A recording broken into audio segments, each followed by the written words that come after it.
2025-26 মরশুমের Indian super লিগের সব থেকে গুরুত্বপূর্ণ ম্যাচে কালকে পাঞ্জাবের মুখোমুখি হতে চলেছে ইস্টবেঙ্গল, এবং সেই ম্যাচের আগে ইস্টবেঙ্গল কোচ অস্কারের আজকে প্রি ম্যাচ প্রেস কনফারেন্সে বেশ কিছু কথা উনি বলেছেন, যেটার পরে সমালোচনা, আলোচনা এবং বিতর্কের সৃষ্টি হয়েছে।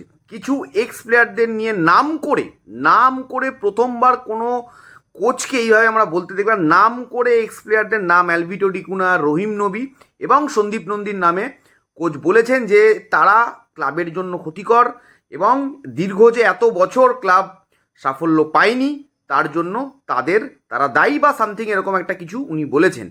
আমার যেটা বক্তব্য, ফার্স্ট অফ অল যেটা সমর্থকদের উদ্দেশ্যে আমার বার্তা, এটা নিয়ে আমি সারাদিন কোনো ভিডিও বানাইনি।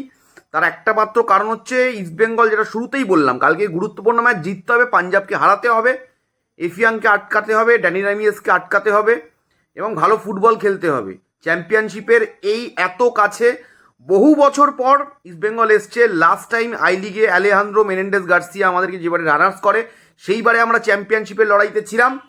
তার পরবর্তীকালে নেক্সট 6 ইয়ার্স আমরা চ্যাম্পিয়নশিপের লড়াইতে থাকতে পারিনি, এবং সেই জায়গা থেকে আইএসএল এ প্রথমবারের মতো ইস্টবেঙ্গল এই মুহূর্তে কালকের ম্যাচে যখন নামছে, লিগ টেবিলে 1 নম্বরে রয়েছে। 1 নম্বরের জায়গাটাকে ধরে রাখতে গেলে ম্যাচ জিততেই হবে। বাকি কন্ট্রোভার্সি ইস্টবেঙ্গল ক্লাবের কারা ক্যান্সার সবাই জানে, এটা নিয়ে নতুন করে বলার কোনো দরকার নেই।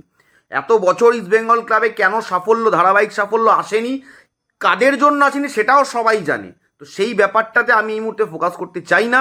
কালকের ম্যাচে আমি ফোকাস করতে চাই। অবশ্যই এই ম্যাচে, এই গুরুত্বপূর্ণ ম্যাচে, ইস্টবেঙ্গল পাঞ্জাব ম্যাচে ইউটিউবে তো আমি অবশ্যই লাইভ স্ট্রিমে চলে আসবো। ম্যাচ শুরু হওয়ার 1 ঘন্টা আগে লাইভ স্ট্রিমে চলে আসবো, এবং সেই ম্যাচ নিয়ে আমরা আলোচনা কালকে তো করছি।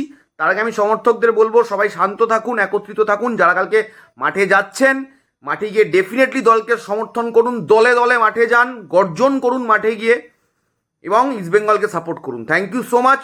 খুব ক্রিটিক্যাল টাইম এটা। খেলায় ফোকাস করুন, সমর্থকরা খেলার দিকে, খেলা নিয়ে ভাবনা চিন্তা করুন। বাকি কন্ট্রোভার্সি যা হচ্ছে হোক, যার যা জবাব দেওয়ার অবশ্যই পরবর্তীতে দরকার হলে নিশ্চয়ই দেব।